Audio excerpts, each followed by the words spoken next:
क्या होगा जब कोई ये जानने की कोशिश करने लगे कि आखिर मरने के बाद क्या होता है। कुछ ऐसा ही होगा आज की इस कहानी में, जब कोर्टनी नाम की एक लड़की ये जानने की कोशिश करती है कि आखिर मरने के बाद क्या होता है और इसके बाद वो लड़की और उसके कुछ दोस्त किस मुसीबत में पड़ जाते हैं। ये जानने के लिए बने रहिए इस वीडियो के एंड तक। ये कहानी शुरू होती है और हमें कोर्टनी नाम की एक लड़की को दिखाया जाता है जो कि अपनी कार ड्राइव कर रही होती है। कोर्टनी के साथ उसकी बहन भी होती है और तभी कोर्टनी के फोन पर एक कॉल आती है जिसके चलते कोर्टनी डिस्ट्रैक्ट हो जाती है और उसकी गाड़ी का एक्सीडेंट हो जाता है। इस एक्सीडेंट में कोर्टनी तो बच जाती है लेकिन उसकी बहन नहीं बच पाती। उसे अपनी बहन की मौत से काफी दुख होता है और इसलिए अब वो स्ट्रेस में रहने लगी थी और अब वो ये भी जानना चाहती थी कि आखिर मौत के बाद होता क्या है, जिसका मतलब था कि वो आफ्टर लाइफ की दुनिया को जानना चाहती थी। अब क्योंकि कोर्टनी एक मेडिकल स्टूडेंट होती है इसलिए वो एक पेशेंट के पास जाती है। दरअसल इस पेशेंट की कुछ देर के लिए हार्ट बीट बंद हो गई थी लेकिन मेडिकल ट्रीटमेंट से इसकी हार्ट बीट को वापस लाया जाता है, यानी कि कुछ देर के लिए इस औरत की डेथ हो गई थी। और अब इसलिए कोर्टनी इस औरत से उस टाइम के एक्सपीरियंस के बारे में पता करती है लेकिन वो औरत कोर्टनी को कुछ भी नहीं बताती। अब उसी रात कोर्टनी अपने साथ पढ़ने वाले दो दोस्तों जिसमें एक लड़का और एक लड़की होती है एक रूम में लेकर जाती है जहाँ पर किसी का भी जाना मना होता है। वो यहाँ पर इनसे कहती है कि मैं अपने दिल को 60 सेकंड के लिए बंद कर लूंगी और तब तुम्हें मेरे दिमाग को मॉनिटर करना होगा। दरअसल यहाँ पर कोर्टनी देखना चाहती थी कि जब इंसान का दिल बंद हो जाता है और उसका दिमाग थोड़ा बहुत जिंदा रहता है उस वक्त में वो क्या एक्सपीरियंस करेगी। वो यहाँ पर अपने दोस्तों से कहती है कि अगर इस दौरान मेरे साथ कोई हादसा हो जाता है तो इसके जिम्मेदार तुम नहीं होगे। और इसलिए कोर्टनी का जो मेल फ्रेंड होता है वो इस एक्सपेरिमेंट के लिए काफी खुश होता है लेकिन यहाँ पर जो उसकी फीमेल फ्रेंड होती है वो कहती है कि मैं ऐसा नहीं कर सकती क्योंकि किसी मरे हुए इंसान को जिंदा करना कोई आसान काम नहीं है। लेकिन फिर भी कोर्टनी की जिद पर इन्हें ये काम करना पड़ता है। अब ये लोग यहाँ पर कोर्टनी को एक इंजेक्शन लगाते हैं जिससे कि उसकी हार्ट बीट धीरे धीरे कम होने लग जाती है और एक टाइम आता है जब उसके दिल की धड़कनें पूरी तरह से रुक जाती हैं। और अब जैसा ही ऐसा होता है कोर्टनी एक दूसरी दुनिया में चली जाती है। यहाँ पर कोर्टनी को अपने बचपन से लेकर अब तक की सारी यादें दिखाई देने लगती हैं, यानी कि कोर्टनी का शरीर तो यहाँ पर होता है लेकिन अब उसकी सोच किसी और दुनिया में चली गई है। अब यहाँ पर कोर्टनी को 1 मिनट हो जाता है और ये दोनों उसे वापस होश में लाने की कोशिश करते हैं लेकिन सारी कोशिशें करने के बाद भी कोर्टनी होश में नहीं आ रही थी और इसलिए ये अपने एक और फ्रेंड रे को एक मैसेज करते हैं कि नीचे एक इमरजेंसी हो गई है। यहाँ पर रे के साथ एक और स्टूडेंट भी आ जाती है और उसका नाम मार्लो होता है। ये लोग यहाँ पर उन दोनों को बताते हैं कि ये पूरा एक्सपेरिमेंट कोर्टनी का था क्योंकि वो आफ्टर लाइफ को एक्सपीरियंस करना चाहती थी। अब ये लोग यहाँ पर कोर्टनी के हार्ट में एक पाइप डालते हैं ताकि उसके हार्ट को पंप किया जा सके क्योंकि कोर्टनी के हार्ट को बंद हुए अब लगभग 2 मिनट हो चुके थे। दूसरी तरफ हमें कोर्टनी की कॉन्शियसनेस को दिखाया जाता है जो कि अब एक दूसरी दुनिया में पहुंच चुकी थी। इस दुनिया में कोर्टनी को बहुत अच्छा लग रहा होता है लेकिन इतने में ही जो कोर्टनी के साथी होते हैं वो उसके दिल की धड़कन को वापस ले आते हैं जिससे कि वो वापस होश में आ जाती है। और जब कोर्टनी पूरी तरह से ठीक हो जाती है तब ये लोग उसके दिमाग को मॉनिटर करते हैं। वो यहाँ पर देखते हैं कि जब कोर्टनी के दिल की धड़कन बंद हुई थी तब उसका दिमाग पूरी तरह से ब्लैक होना शुरू हो गया था लेकिन उसके दिमाग के 2 हिस्सों में बहुत ही बड़े बदलाव आए, जिसमें कि एक हिस्सा वो होता है जहां से इंसान भूख प्यास नफरत जैसी और चीजों को एक्सपीरियंस करता है और दूसरा हिस्सा वो होता है जहां पर इंसान अपनी फीलिंग्स और डिप्रेशन को फील करता है। लेकिन कोर्टनी ने इस एक्सपेरिमेंट के बाद बहुत कुछ फील किया था और अब उसकी जिंदगी में एक अलग ही अवेयरनेस आ गई थी जिससे कि वो ना सिर्फ मेंटली बल्कि फिजिकली भी काफी स्ट्रोंग हो गई थी। अब क्योंकि जब उसका हार्ट बंद हो गया था और उसका दिमाग दूसरी दुनिया में चला गया था तब कोर्टनी ने अपनी पूरी जिंदगी को एक पल में ही अपनी आंखों के सामने देख लिया था। उसकी जितनी भी पुरानी यादें थी वो सब की सब ताजा हो गई थी। अब वो फिजिकली इतनी स्ट्रोंग हो गई थी कि पहले ही दिन वो 20 मील रनिंग करके आती है और अब उसके दिमाग की सोचने की क्षमता भी बहुत ज्यादा बढ़ गई थी। यहाँ पर कोर्टनी के बाकी के दोस्त और उसके प्रोफेसर उसकी इंटेलिजेंस देखकर काफी हैरान हो जाते हैं। साथ ही वो जैसे 12 साल पहले पियानो बजाया करती थी अब वो वैसे ही पियानो बजाना शुरू कर देती है। और ये देखकर कोर्टनी के जो दूसरे साथी होते हैं वो सब भी इस एक्सपेरिमेंट को अपने ऊपर करना चाहते हैं और इस एक्सपेरिमेंट का नाम रखा जाता है फ्लैट लाइनर्स। और अब कोर्टनी का जो मेल फ्रेंड होता है जिसने कि पहले कोर्टनी के साथ एक्सपेरिमेंट किया था वो ये एक्सपेरिमेंट अपने ऊपर कराता है और जब उसका दिमाग दूसरी दुनिया में जाता है तो वो अपनी गर्लफ्रेंड को देखता है जो कि प्रेग्नेंट थी।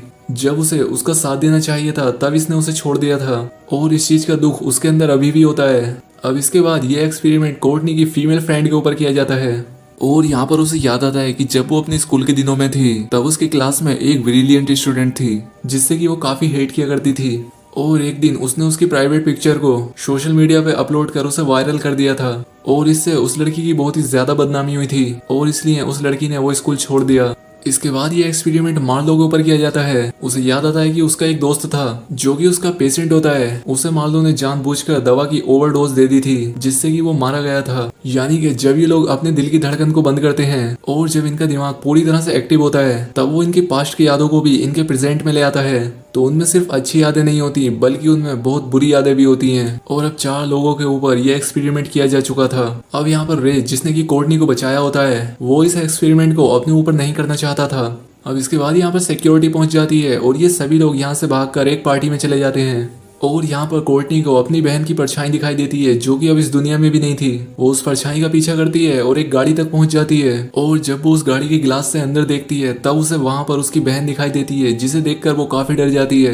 दूसरी तरफ कोर्टनी के उस दोस्त को दिखाया जाता है जिसने की अपनी प्रेग्नेंट गर्लफ्रेंड को छोड़ दिया था। जब वो अपने बोट हाउस में आता है तब उसे यहाँ पर किसी बच्चे की रोने की आवाज आती है और तब वो यहाँ पर देखता है कि यहाँ एक कपड़े के नीचे एक बच्चा था क्योंकि वो कपड़ा यहाँ पर हिल रहा होता है। लेकिन जब वो ये कपड़ा यहाँ से हटाता है तब यहाँ पर कोई भी नहीं होता और इससे पहले कि वो कुछ समझ पाता उसके पीछे से उसकी गर्लफ्रेंड का साया दिखाई देता है। और तभी उसे कोर्टनी की कॉल आ जाती है। वो उससे कहती है कि मैंने अपनी छोटी बहन को देखा जो कि अब इस दुनिया में है भी नहीं और तुम जल्दी से आकर मुझसे मिलो। और इसलिए वो कोर्टनी से मिलने के लिए निकल पड़ता है। दूसरी तरफ कोर्टनी को दिखाया जाता है जब वो अपने घर पहुंचती है तो वो पाती है कि डाइनिंग टेबल पर उसकी बहन बैठी हुई थी और अब कोर्टनी समझ जाती है कि अब उसकी जान को खतरा है और इसलिए वो यहाँ से भागने की कोशिश करती है। लेकिन उसकी बहन का वो साया उसे ऊपर से नीचे गिराकर मार डालता है और कोर्टनी की इस तरह से मौत से उसके बाकी के चारों दोस्त काफी डर जाते हैं। अब इनमें से जो उस एक्सपेरिमेंट का हिस्सा बना होता है उन सभी का दिमाग काफी तेज हो चुका था। लेकिन अब इन सबको वो साई दिखाई देने लगे थे और एक बार फिर से कोर्टनी के उसी दोस्त को उसकी गर्लफ्रेंड और उसके बच्चे की आवाज आती है और इसके बाद उसकी एक्स गर्लफ्रेंड का साया उस पर हमला कर देता है। वो उसे पानी में फेंक देती है। वो उसे मारने की कोशिश करती है लेकिन वो किसी तरह से बच जाता है। दूसरी तरफ हमें कोर्टनी की उसी दोस्त को दिखाया जाता है जिसका नाम मार्लो था जिसने की अपने दोस्त को दवाई की ओवरडोज देकर मार डाला था। जब वो एक कमरे में जाती है तब उसके दोस्त का साया उसके ऊपर हमला करता है और इससे वो बहुत ही बुरी तरह से डर जाती है। इसके बाद हमें कोर्टनी की एक और दूसरी दोस्त को दिखाया जाता है जिसने की अपने क्लास की टॉपर की न्यूड पिक्चर सोशल मीडिया पे वायरल की थी। अब जब वो लिफ्ट में होती है तब एक रूम का दरवाजा खुलता है। ये कमरा दिखने में काफी भयानक होता है और यहाँ पर वो अपनी उस टॉपर दोस्त को भी देखती है। अब इसके बाद ये चारों के चारों दोस्त फिर से एक बार मिलते हैं। इनमें से सिर्फ रे ही ऐसा होता है जिसको ये सभी विजन नहीं आ रहे थे क्योंकि वो इस एक्सपेरिमेंट में शामिल नहीं हुआ था। और अब ये लोग यहाँ पर समझ जाते हैं कि इन्हें कोई भी भूत नहीं दिख रहा है बल्कि ये उन लोगों को हेलुसिनेट कर रहे हैं क्योंकि दरअसल जो भी इनके दिल में उन लोगों के लिए दुख है उस दुख की वजह से ही ये सब इन लोगों को दिख रहा था। और अब ये यहाँ पर डिसाइड करते हैं कि इन लोगों ने जो भी पास्ट में गलती की थी जिसका कि इन्हें दुख है उस गलती को इन्हें ठीक करना होगा। और इसलिए कोर्टनी का वो दोस्त जिसने अपनी एक्स गर्लफ्रेंड को छोड़ दिया था वो अपनी उसी गर्लफ्रेंड के पास जाता है। वो देखता है कि उसकी गर्लफ्रेंड ने कभी अबॉर्शन नहीं कराया था बल्कि उसने उसके बेटे को जन्म दिया था। और वो यहाँ पर उससे कहता है कि मैं अपने बेटे का और तुम्हारा ध्यान रखूंगा और तुम्हारे साथ हमेशा एक परिवार की तरह रहूंगा। वहीं कोर्टनी की उस दोस्त को दिखाया जाता है जिसने अपनी क्लास की टॉपर की न्यूड पिक्चर वायरल कर दी थी। वो उससे मिलती है और उससे माफी मांगती है और इसलिए वो लड़की भी इन्हें माफ कर देती है। अब क्योंकि इन लोगों ने अपनी गलतियों की माफी मांग ली थी तो इसलिए इनके दिल में जो भी दुख जो भी पछतावा होता है वो दूर हो जाता है। और अब इसके बाद इन लोगों को वो विजन आना भी बंद हो जाते हैं। लेकिन कोर्टनी की वो दोस्त जिसका नाम मार्लो था जिसने उस आदमी को दवा की ओवरडोज दी थी वो तो अब इस दुनिया में नहीं था और इसलिए वो उससे माफी नहीं मांग सकती थी। और जब वो ड्राइव कर रही होती है तब उसे पीछे से कोई मारने की कोशिश करता है जिससे कि उसकी गाड़ी का बैलेंस बिगड़ता है और उसका एक्सीडेंट हो जाता है। वो यहाँ पर फैसला करती है कि वो फिर से एक बार आफ्टर लाइफ में जाएगी ताकि वो उस दुनिया में वापस जाकर अपने उस फ्रेंड से माफी मांग सके। लेकिन अब वो जानती है कि अब उसका कोई भी दोस्त उसकी हेल्प नहीं करेगा और इसलिए वो एक बार फिर से हॉस्पिटल के उसी कमरे में जाती है जहाँ पर इन्होंने वो एक्सपेरिमेंट किया था। और वो अपने दोस्तों को मैसेज भी कर देती है कि वो एक बार फिर से फ्लैट लाइनर्स एक्सपेरिमेंट का हिस्सा बनने जा रही है। और जब इसके दिल की धड़कन बंद होने वाली होती है तब इसके सभी दोस्त वहां पर पहुंच जाते हैं। लेकिन तब तक मार्लो का दिमाग एक बार फिर से दूसरी दुनिया में जा चुका था और वो दुनिया बहुत ही ज्यादा भयानक दिख रही थी। वो चारों तरफ अपने दोस्त को ढूंढने की कोशिश करने लगती है और इसे उसका दोस्त मिल जाता है। लेकिन तभी उसका दोस्त उठता है और वो उसे हॉस्पिटल के बेड पर लेटाकर कहीं पर ले जाने लगता है। और तभी यहाँ पर हमें एक बहुत ही भयानक तूफान दिखाई देता है जो कि मार्लो को अपनी तरफ खींच रहा था। और तभी उसके सामने कोर्टनी आती है। वो उससे कहती है कि जब तक तुम खुद अपने आप को माफ नहीं करोगी तुम इस सब से कभी भी बाहर नहीं निकल पाओगी। तुम्हें अपने आप को माफ करना होगा। दूसरी तरफ हमें उस रूम में मार्लो के दोस्तों को दिखाया जाता है क्योंकि अब कोर्टनी के दिल को बंद हुए 5 मिनट हो चुके थे। उसके सभी दोस्त उसके दिल की धड़कनों को वापस लाने की पूरी कोशिश कर चुके होते हैं लेकिन वो उसके हार्ट बीट वापस ला ही नहीं पा रहे थे। और तभी वो उसके हार्ट हार्ट पर एक इंजेक्शन देते हैं जिससे कि मार्लो की हार्ट बीट वापस आ जाती है। जब मार्लो पूरी तरह से ठीक हो जाती है तब वो कॉलेज की टीम के पास जाती है और वो यहाँ पर सारा सच बता देती है कि कैसे उसने ओवरडोज देकर अपने दोस्त को मार दिया था। कॉलेज उसे कुछ दिनों तक ट्रायल पर रखता है और इसके बाद ये सभी लोग मिलकर कोर्टनी के लैपटॉप को नदी में फेंक देते हैं जिसमें कि फ्लैट लाइनर नाम के इस एक्सपेरिमेंट की पूरी डिटेल होती है ताकि इनके बाद कोई भी इस एक्सपेरिमेंट को कर ना सके। दरअसल जब ये लोग इस एक्सपेरिमेंट का हिस्सा बने थे तब इनके दिमाग के कुछ हिस्से एक्टिव हो गए थे जिससे कि इनके दिमाग में इनके बचपन से लेकर अब तक की सभी यादें थीं जिससे कि बहुत ज्यादा इंटेलिजेंट हो जाते हैं और साथ ही इनकी फिजिकल एबिलिटीज भी बढ़ जाती हैं और साथ ही इनके दिमाग का वो हिस्सा भी एक्टिवेट हो गया था जहाँ पर इंसान की सभी बातें उसके गिल्ट और जो वो पछतावा करता है वो सभी बातें होती हैं। और इसी के चलते इन लोगों को वो विजन आ रहे थे जो कि इन्होंने अपनी जिंदगी में गलतियां की थी और वो गलतियां इनके लिए इतनी खतरनाक साबित हो जाती हैं कि इनके साथ किसी के ना होने पर भी ये लोग खुद ही को चोट पहुंचा रहे थे। जिस तरह की कोर्टनी को लगा था कि उसकी बहन की मौत की जिम्मेदार वो है और इसीलिए जब वो अपने विजन में अपनी बहन को देखती है तो वो उसे मारने की कोशिश करती है लेकिन असल में उसके सामने था तो कोई भी नहीं। तो दोस्तों आपको ये वीडियो कैसी लगी कमेंट करके जरूर बताएं।